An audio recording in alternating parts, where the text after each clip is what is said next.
A professional wrestler, confident his sheer size and ring reputation could overpower a royal guard, attempted a dramatic body slam in the castle courtyard. But one lightning-fast move from the guard turned the entire scene upside down, leaving the wrestler sprawled on the stones and the crowd absolutely speechless. Here's how it happened. Before we continue, let us know in the comments where you're watching from. Subscribe to the channel because tomorrow at the same time, we'll bring you another story of courage and discipline from the Royal Guards that you won't want to miss. The afternoon sun cast long shadows across Windsor Castle's ancient stones as Marcus the Mountain. Morrison's massive frame filled the courtyard entrance.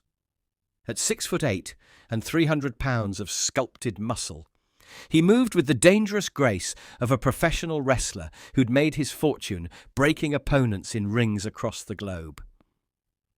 "Look at this place," Marcus sneered, his voice carrying the same aggressive edge he used to intimidate opponents before matches. "Bunch of old rocks and guys playing soldier." His expensive tracksuit, adorned with his personal brand logo, seemed out of place against the castle's timeless dignity. Behind him, his personal trainer and two other members of his entourage exchanged nervous glances. They'd seen that look in his eyes before, the one that usually preceded someone getting hurt. The trainer, Dave, stepped forward cautiously. "Marcus, maybe we should stick to the regular tourist areas." "Regular tourist areas?" Marcus cut him off with a dismissive wave of his hand that could have swatted aside a lightweight boxer. "I go where I want, when I want. That's what being a 7-time heavyweight champion means." His championship ring caught the sunlight as he gestured, its diamonds worth more than most people's yearly salary. A young mother pulled her children back as Marcus shouldered past, his bulk casting a shadow over their camera as they tried to take photos. The children's eyes widened with a mix of fear and recognition. They'd seen him on television, throwing men around like rag dolls, breaking bones and spirits with equal indifference. "You see that guy?" Marcus pointed toward the Queen's Guard, standing at attention nearby, his voice carrying the same tone he used for pre-match intimidation. "That's what happens when you can't make it in real combat sports. You dress up and play pretend." A group of elderly tourists muttered disapprovingly, but Marcus's size alone deterred any direct confrontation. His reputation preceded him. The man who'd been banned from 3 wrestling promotions for taking things too far, for turning choreographed combat into real violence. "Boss," Dave tried again, "the palace has strict rules about—" "Rules?" Marcus's laugh was as harsh as his finishing move. "Rules are for people who can't break them." He rolled his shoulders, the movement rippling through muscles honed by decades of professional violence. His eyes fixed on the guard with predatory focus, seeing not a dedicated serviceman, but another potential victim for his particular brand of entertainment. A pair of veterans near the palace wall recognized the intent in Marcus's bearing. They'd seen that look before, in places where violence wasn't choreographed or contained by ring ropes. One touched his service medals unconsciously, his weathered face setting into grim lines as he watched the wrestler approach the guard's post with deliberate menace. Marcus stalked toward the guard post with the same measured pace he used to approach a downed opponent in the ring. Guard James Harrison stood motionless, his scarlet uniform a stark contrast against the castle's weathered stones. At 32, Harrison was no stranger to confrontation. 2 tours in Afghanistan had taught him to recognize genuine threats beneath any facade.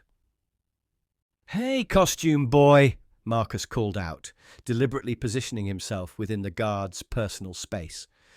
"I've got a question about your little act here." His massive frame cast a shadow across Harrison's immaculate uniform, but the guard's eyes remained fixed forward, his posture perfect despite the looming presence before him.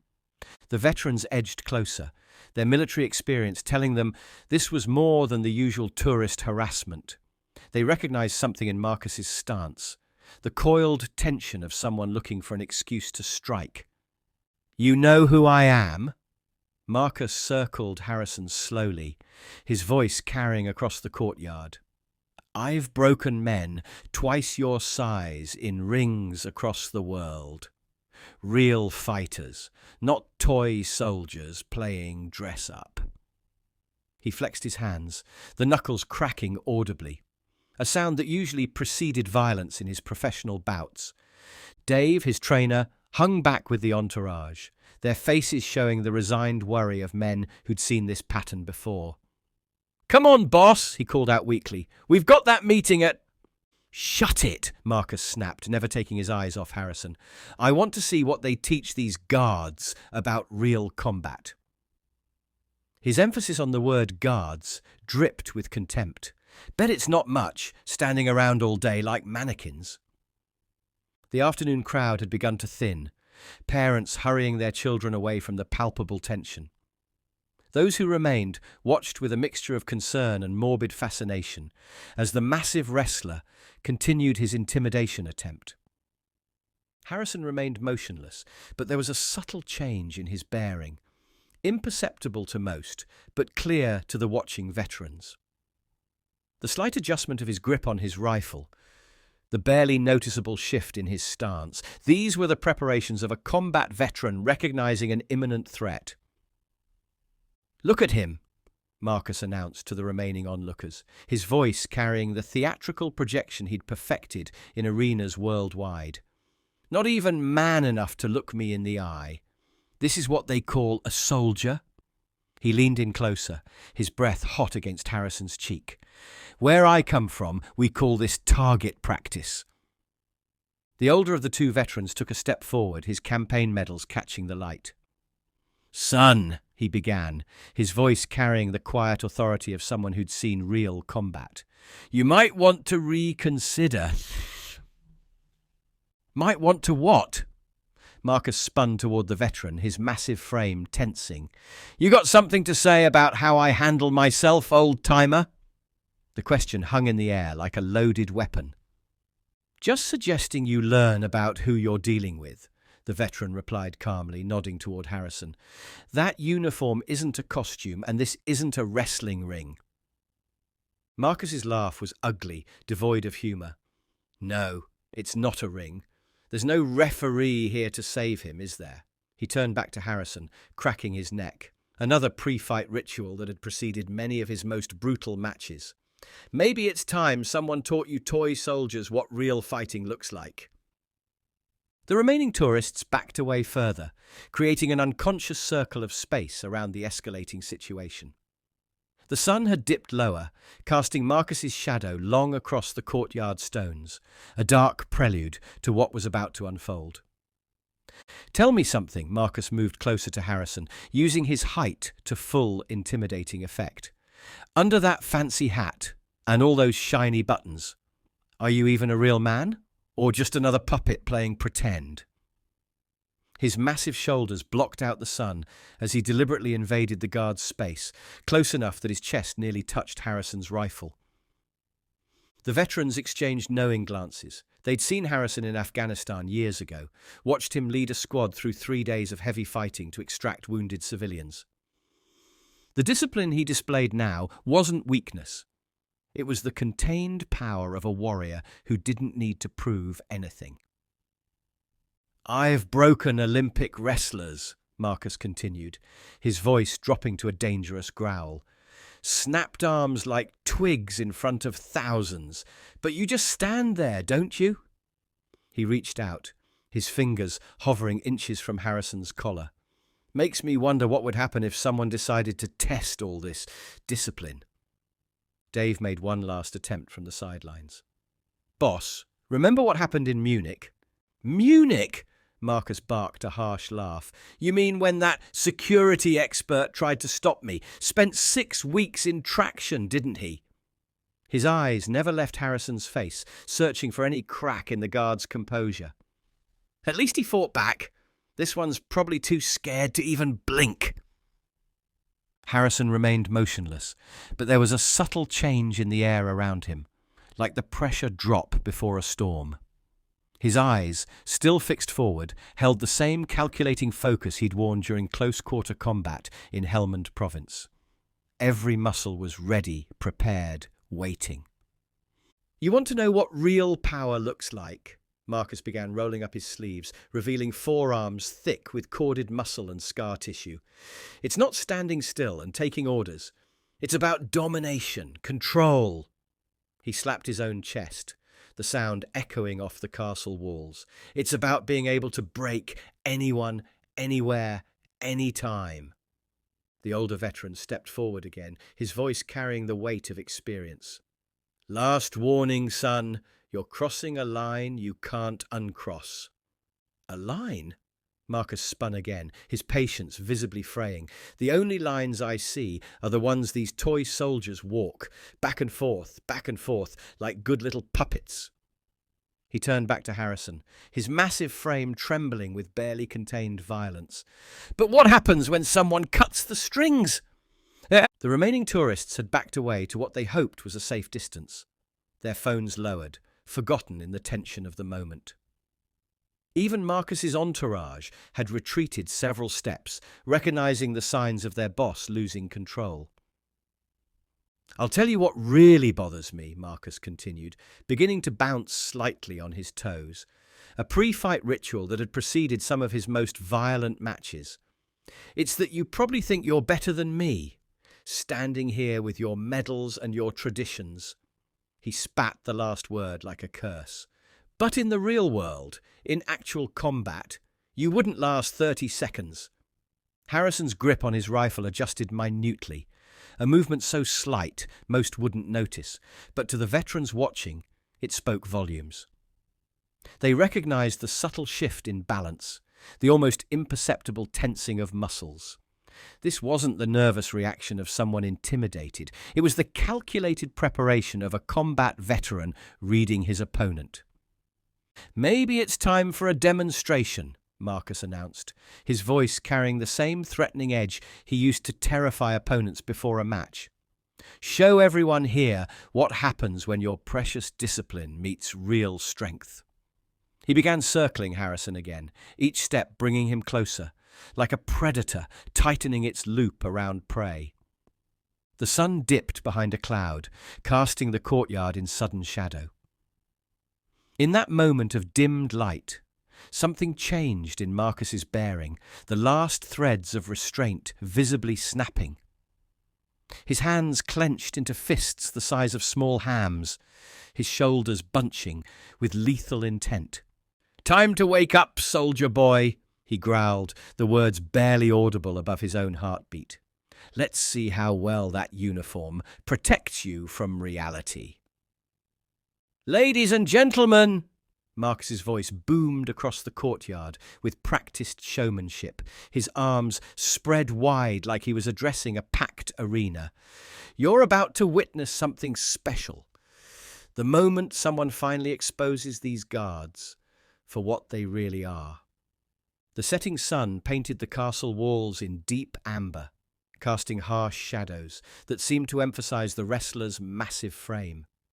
He'd removed his tracksuit jacket now, his sleeveless shirt revealing arms thick as tree trunks, each muscle defined by years of violence both choreographed and real. "See, in my world," Marcus continued, rolling his shoulders in anticipation, "we separate the real warriors from the pretenders.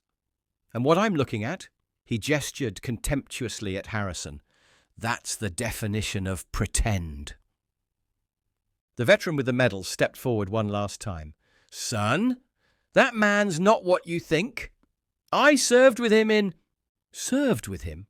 Marcus cut him off with a dismissive wave. "Let me tell you about service. I've served up broken bones in every major arena worldwide, made champions quit, made tough guys cry, sent would-be heroes out on stretchers." His voice dropped to a menacing growl. "That's real service." Harrison remained motionless, but his stillness had taken on a different quality, like a drawn bow at full tension, waiting for release. His eyes, still fixed forward, held the focus of a man who'd faced worse threats in darker places than this sunlit courtyard. "You know what your problem is?" Marcus moved closer, his shadow completely engulfing Harrison now. "You've bought into your own hype. Think standing still makes you strong. Think that uniform makes you special. He cracked his knuckles, the sound sharp as gunshots in the tense atmosphere. Time for a reality check. Dave made one final desperate attempt from the sidelines. Boss, remember what your lawyer said about public incidents? Shut it!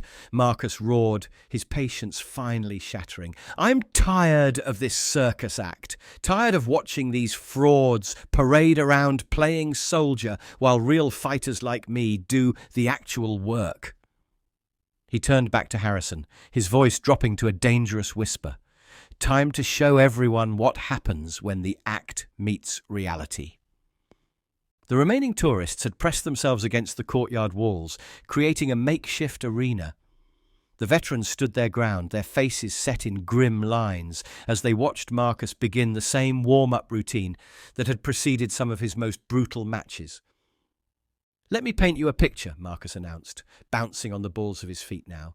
In about 30 seconds, I'm going to grab this toy soldier, going to lift him up, uniform, rifle, stupid hat and all, and introduce him to gravity. He mimed the motion, his massive arms flexing. They call it the mountain drop. Usually ends careers. Harrison's breathing remained steady, measured. Years of combat experience had taught him to read opponents, not just their movements, but their intentions. Every subtle shift in Marcus's stance, every twitch of muscle, told a story of impending violence. The best part, Marcus continued, his voice taking on the same tone he used for pre-match interviews. When I'm done, when he's lying there trying to remember his own name, everyone here will finally understand something. He gestured at the gathered crowd. All this whole guard routine, it's just an act, and I'm about to close the show. The sun emerged from behind the clouds, catching Harrison's medals earned not in staged combat, but in the brutal reality of war. For a fraction of a second, their gleam seemed to catch Marcus's eye, making him hesitate. But then his face hardened, any hint of doubt replaced by pure aggressive intent.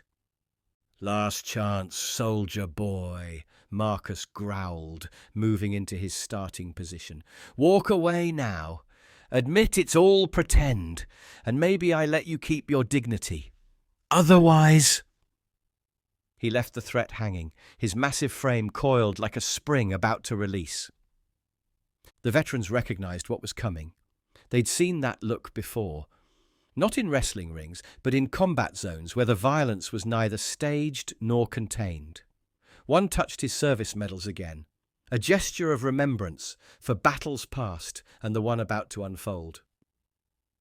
Have it your way then, Marcus said, his voice dropping to a whisper as he took his final step forward. Time to show everyone what happens when make-believe meets the mountain. The courtyard had fallen completely silent, the only sound the whisper of wind against ancient stones. In that moment of perfect tension, as Marcus's muscles bunched for his attack, Harrison's eyes shifted, just slightly, to meet the wrestler's gaze. It was the only warning he would give. Marcus lunged forward with explosive power, his massive arms reaching for Harrison's uniform. Time to fly, soldier boy!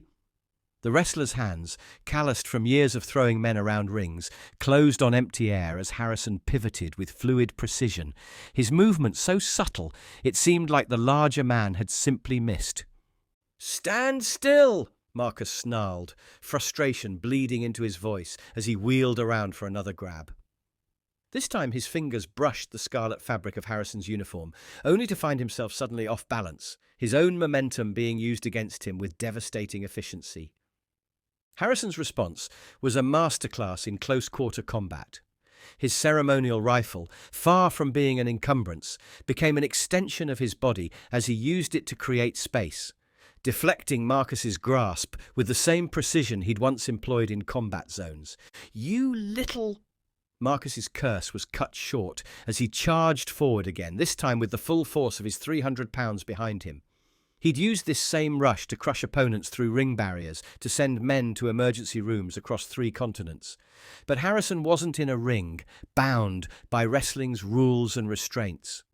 The guard's response was instantaneous. As Marcus committed to his charge, Harrison stepped inside the wrestler's reach. The movement was almost invisible. A subtle shift of weight, a precise application of leverage, and suddenly Marcus's own momentum became his enemy. The courtyard echoes with the sound of the wrestler's surprise as his feet left the ground. Harrison, using principles honed in military combat training, had converted Marcus's forward charge into upward movement. For a surreal moment, the massive wrestler was airborne, his expression changing from rage to disbelief as he realized he'd lost control of the situation. "This isn't possible!" Marcus's protest was cut short as he met the courtyard stones with crushing force. The impact drove the air from his lungs in an explosive grunt. Harrison's takedown had been precise, professional, and devastatingly effective. But Marcus hadn't earned his reputation by staying down.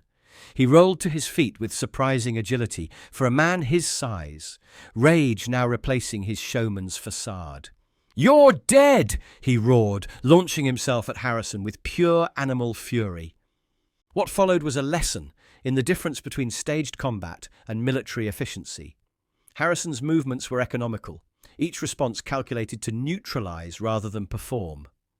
When Marcus threw a haymaker that would have collapsed a ring post, Harrison slipped the punch and used the wrestler's extended arm as a lever. The veterans watching nodded in grim approval as Harrison executed a perfect arm drag, once again using Marcus's own strength against him. The wrestler's bulk worked against him now, each wild attack met with precise counters that left him increasingly frustrated and off balance. "Fight like a man!" Marcus bellowed, his theatrical presence shattered by genuine fury as another grab attempt was deftly avoided. But Harrison wasn't fighting. He was controlling, containing, each movement designed to neutralize rather than harm. The culmination came as Marcus, abandoning all pretense of technique, simply tried to tackle Harrison with pure power. The guard's response was textbook military hand-to-hand combat. A slight shift of weight, a precise adjustment of stance, and suddenly Marcus's world turned upside down. The takedown was devastating in its simplicity. Harrison used the wrestler's forward momentum to execute a perfect hip throw, adding his own technique to Marcus's charge. The result sent the larger man flying, his bulk working against him as he rotated through the air. Marcus hit the ground with enough force to shake the courtyard stones. This time, there was no quick recovery, no theatrical bounce back. He lay there, gasping, as Harrison resumed his post with the same precision that had marked his defensive movements. You can't," Marcus wheezed, trying to push himself up. His arms trembled, betraying the impact of the fall. "This isn't how it's supposed to." Palace security was already approaching, their pace unhurried. They'd witnessed everything and knew the situation was well in hand. The veterans exchanged knowing looks, their expressions a mixture of satisfaction and professional approval. As Marcus was helped to his feet by his concerned entourage, his legs unsteady beneath him, Harrison stood at attention, exactly as he had before. Perfect posture, eyes forward, the very image of military discipline. The only sign of the confrontation was a slight adjustment of his uniform, executed with the same precision he'd used to neutralize the threat. The wrestler, his showman's swagger replaced by genuine shock, had to be supported by Dave as they retreated. "This isn't over," he managed, but the threat sounded hollow even to his own ears. "I'll show you all what real—" "Son," the older veteran cut him off, his voice carrying the weight of genuine combat experience. "It was over before it began. You just didn't know it." The setting sun caught Harrison's medals one last time, their gleam a reminder that some battles are won not with theatrical violence but with disciplined precision and controlled power. The guard's stance hadn't changed, his bearing still perfect, while Marcus was helped away, his bulk somehow diminished by the encounter. Palace security converged on Marcus with professional efficiency, their movements precise and coordinated. The wrestler's entourage hung back, Dave nervously clutching the discarded tracksuit jacket as two officers approached their still unsteady boss. "Sir," the The lead officer's voice carried practiced authority. "You'll need to come with us." His hand rested casually on his radio, backup already alerted and en route. "Assaulting a Queen's Guard is a serious offence." Marcus, still breathing heavily, tried to summon his ring presence. "Assault? He's the one who—" He cut off, wincing as he tried to straighten to his full height. The impact with the courtyard stones had left its mark, his usual imposing stance compromised by genuine pain. "What we witnessed," the second officer stated firmly, "was a trained serviceman responding to a clear threat with appropriate force." His eyes flickered to the veterans, who stood ready to provide statements if needed. "Multiple witnesses can confirm you initiated the confrontation." Dave stepped forward, trying to salvage the situation. "Look, there's been a misunderstanding. Mr. Morrison is a professional athlete. He was just—" "Just what?" The older veteran's voice cut through the excuse. "Just thought he'd assault a serving member of Her Majesty's Armed Forces. Thought his wrestling credentials gave him the right to attack a guard at his post." His campaign medals caught the fading light as he squared his shoulders. "I served with men like Guard Harrison. The uniform isn't for show, as your boss just learned." Marcus, his pride hurt worse than his body, attempted to pull away from the approaching officers. "Do you know who I am? I've got lawyers that'll—" "We know exactly who you are, sir," the lead officer interrupted. "Marcus the Mountain Morrison, banned from 3 wrestling promotions for excessive violence. And now," he gestured to his partner to begin the formal process, "you can add assaulting a Queen's Guard to your record." The younger veteran stepped forward, his voice carrying the quiet authority of someone who'd seen real combat. "You know what your biggest mistake was? Thinking that stand guard duty means standing still. Every man wearing that uniform has proved himself in ways your staged fights couldn't touch." Harrison remained at his post, his bearing perfect, as if the entire incident had been nothing more than a slight break in routine. But the veterans recognized subtle signs, the precise angle of his rifle, the alertness in his stance, that spoke of continued readiness should Marcus try anything else. "This is ridiculous," Marcus protested, as handcuffs were produced. "I'm a professional fighter. I was just—" "You're a performer," the older veteran corrected, who confused choreographed violence with real combat capability. "Guard Harrison is a soldier who's faced actual threats, not staged ones. The difference," he gestured at Marcus's still unsteady stance, "should be clear now." As police reinforcements arrived to take custody of the wrestler, his entourage already providing details for the inevitable paperwork, the sun dipped below the castle walls. The last light caught Harrison's uniform, highlighting medals earned not in entertainment, but in genuine service. Marcus, his bulk diminished by defeat, was led away still protesting, though his threats had lost their thunder. "This isn't over. When my lawyers hear about—" "It was over," the younger veteran remarked to his colleague, "the moment he mistook military discipline for weakness." They watched as the wrestler was escorted to a waiting police vehicle, his claims of legal retaliation fading into the evening air. As the police vehicle carrying Marcus disappeared through the palace gates, the regular rhythm of tourist life began to resume in the courtyard. Guard Harrison stood exactly as he had before the incident, his posture perfect, his discipline unshaken. The only evidence of the confrontation was a scuff mark on the ancient stones where the wrestler had met reality. The veterans lingered a moment longer, their presence adding weight to the lesson just delivered. "You see it often enough," the older one remarked to a nearby family who had witnessed everything. "People confusing discipline with weakness, mistaking ceremonial duty for mere performance."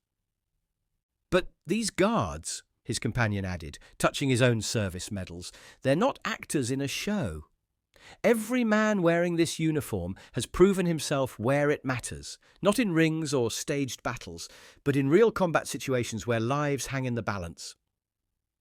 Harrison's unwavering stance spoke volumes about the true nature of strength, not the showy, aggressive display of dominance that Marcus had attempted, but the controlled power of someone who knows exactly what they're capable of and sees no need to prove it to anyone. The setting sun cast long shadows across the courtyard, but Harrison's shadow remained straight and true. A living reminder that some traditions endure not because they're inflexible, but because they represent timeless values. Discipline, duty, and the quiet strength that comes from serving something greater than oneself. As darkness settled over Windsor Castle, the incident would be recorded in official reports and police statements. But the real record was written in the understanding of those who witnessed it. A clear demonstration that true power isn't found in the ability to impose your will on others, but in the discipline to stand firm in your duty, unmoved until action becomes necessary. What does this encounter teach us about the difference between real strength and mere showmanship? When Marcus Morrison brought his wrestling ring bravado to Windsor Castle, he learned a lesson about the true nature of power, one that had nothing to do with size, strength, or staged victories. Perhaps the most telling moment wasn't the takedown itself, but what came after. Guard Harrison, resuming his post with the same unwavering discipline he'd shown before. No celebration, no boasting. No need to prove anything, just the quiet continuation of duty that has marked the Queen's Guard for centuries. Think about it. How often do we mistake silence for weakness? How many times do we fail to recognize that true strength often stands quietest, ready but unmoving, until duty demands action? Let us know in the comments below. And if this story resonated with you, like this video, subscribe to our channel and press the bell icon so you never miss an update. Share this video with friends who appreciate stories of true strength, and make sure to check out the videos on your end screen right now for more insights into dignity, discipline, and the real meaning of power. Until next time, remember, the greatest strength often resides in silent readiness, upheld by principles and unwavering resolve. We'll see you in the next story.